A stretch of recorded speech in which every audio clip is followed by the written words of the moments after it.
Ini adalah salah satu upaya menghilangkan amanat undang-undang dan janji kemerdekaan dari penjajah. Kacau semua. Ini benar-benar pembodohan yang dilakukan oleh pejabat Pemprov Jabar. Saya harus sampaikan ini supaya terdengar oleh Bapak Gubernur. Artinya peraturan Menteri Dalam Negeri maupun peraturan Kepala BNPB termasuk ke bawahnya, termasuk SK dari Gubernur, itu melanggar undang-undang. Mohon dipertimbangkan Bapak Gubernur Kang Deddy Mulyadi. Saya rasa Kang Deddy Mulyadi akan sangat profesional atas pelanggaran ini dan pasti memiliki solusi-solusinya. Terus kemudian ditumpukan anggaran kita mencapai 36 triliun. Setelah itu kita habiskan sekehendak kita. Saya katakan kita ini penjajah.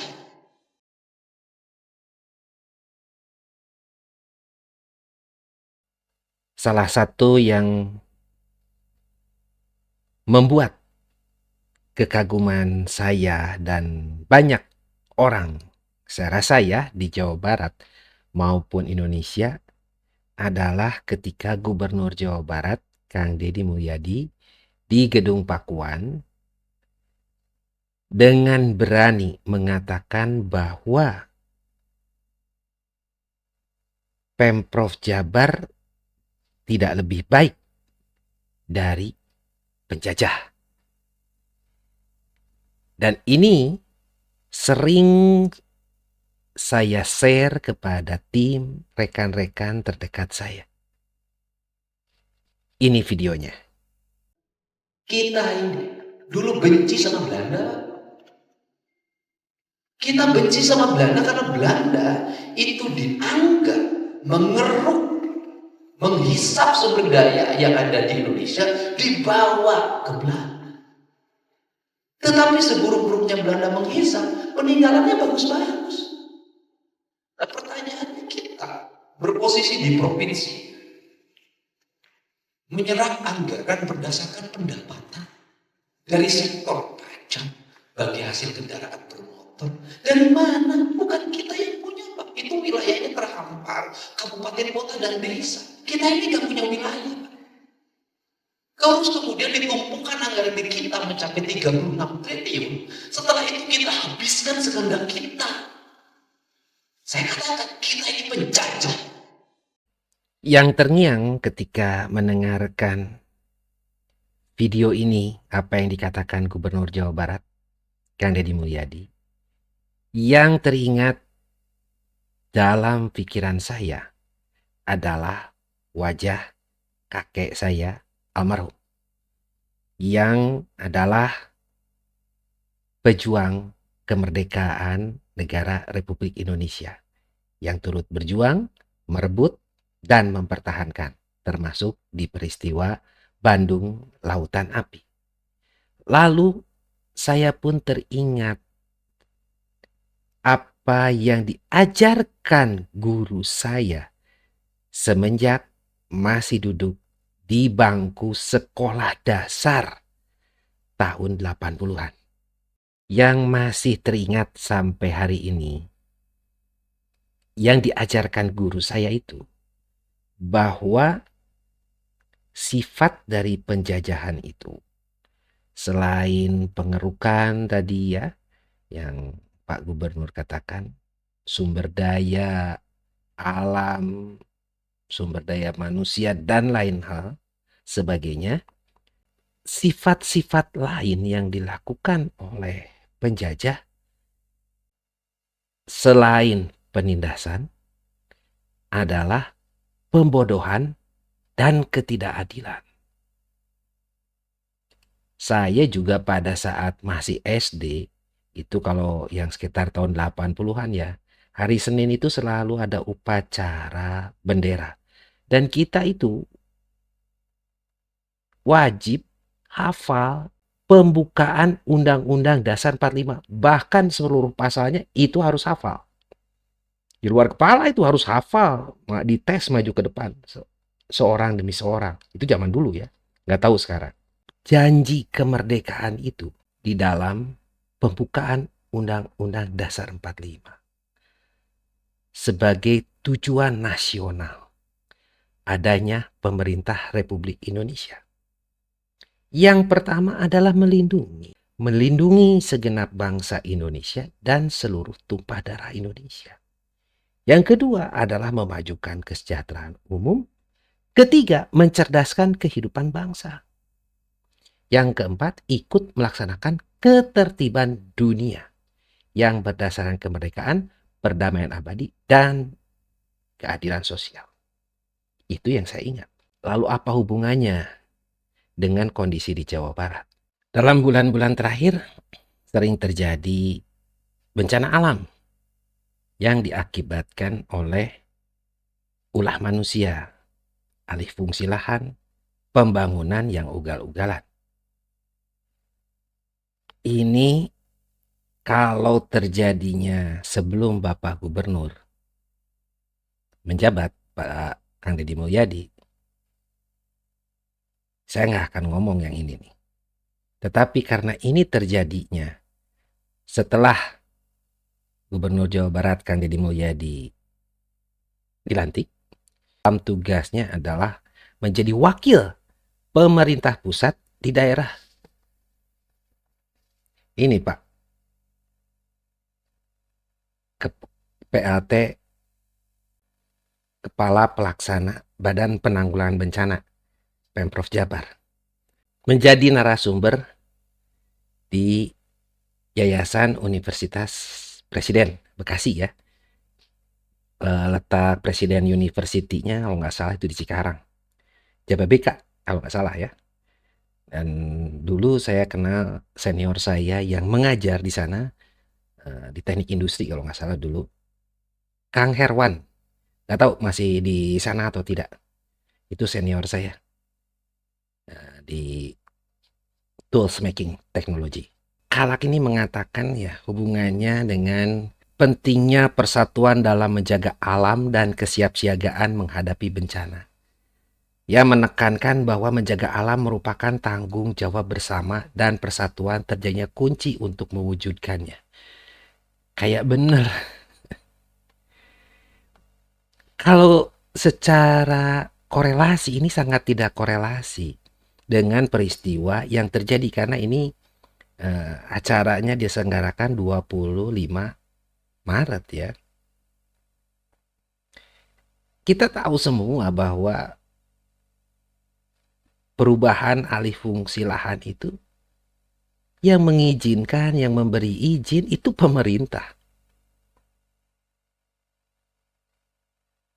Lalu tanggung jawabnya bersama itu dengan masyarakat itu, dengan semua pihak itu bagaimana? Yang menurut saya ini aneh nih. Pejabat di Pemprov Jabar, Badan Penanggulangan Bencana Daerah, itu menghilangkan peran utama pemerintah yang seharusnya bertugas melindungi. Ada di Undang-Undang Dasar 45 pembukaan alinea keempat dan juga Undang-Undang Nomor 24 tahun 2007 tentang penanggulangan bencana. Masa iya gubernur kita Kang Deddy Mulyadi yang harus sampai rela mengakui bahwa meminta maaf kepada masyarakat? Ini pejabatnya sendiri nggak paham. Pejabat yang membantu gubernur kita. Ini sekolahnya di mana ini? Sampai gelar master begini, S1, S2-nya. Kok tidak tahu sebagai pejabat bahwa tugasnya pemerintah adalah untuk melindungi? Peran melindunginya di mana? Kok tanggung jawab bersama? Ini adalah salah satu upaya menghilangkan amanat undang-undang dan janji kemerdekaan dari penjajah. Ini salah satu mental penjajah aparatur Pemprov Jabar. Segala macam pembiayaan program bahkan gajinya itu dibayarkan dari pajak rakyat. Dan tugasnya pemerintah itu melindungi. Ini ngaco bener-bener. Saya juga sudah bersurat melaporkan orang ini ke Bapak Gubernur. Nggak tahu nanti ditanggapi atau enggak oleh Bapak Gubernur ya. Karena ini bukan hal baru dari tahun 2023. Udah terjadi masalah. Bukan hanya oleh pejabat ini, oleh pejabat-pejabat lainnya juga yang ada di Badan Penanggulangan Bencana Daerah Jabar. Dan sudah kita laporkan ke Inspektur Jabar sampai rapat gitu ya. Kita sudah laporkan juga ke pihak Polda. Tapi nggak diproses-proses. Ya jangan berharap sabar kepada kami. Karena ini adalah janji kemerdekaan. Jadi kalau tadi Bapak Gubernur dalam pidatonya di Gedung Pakuan sudah mengeruk, mengumpulkan pajak, berbagai macam pajak gitu ya. Ya bukan hanya dihambur-hamburkan, tapi ini menghilangkan yang seharusnya menjadi tugas pemerintah. Yang lebih parah ketika terjadi bencana, kok mengatakan bahwa menjadi kepanjangan tangan kami karena yang melakukan penyelamatan diri sendiri. Ya iya kalau terjadi bencana. Emang Anda menolong gitu pada saat terjadi. Tapi permasalahannya, buat apa ada namanya pencegahan?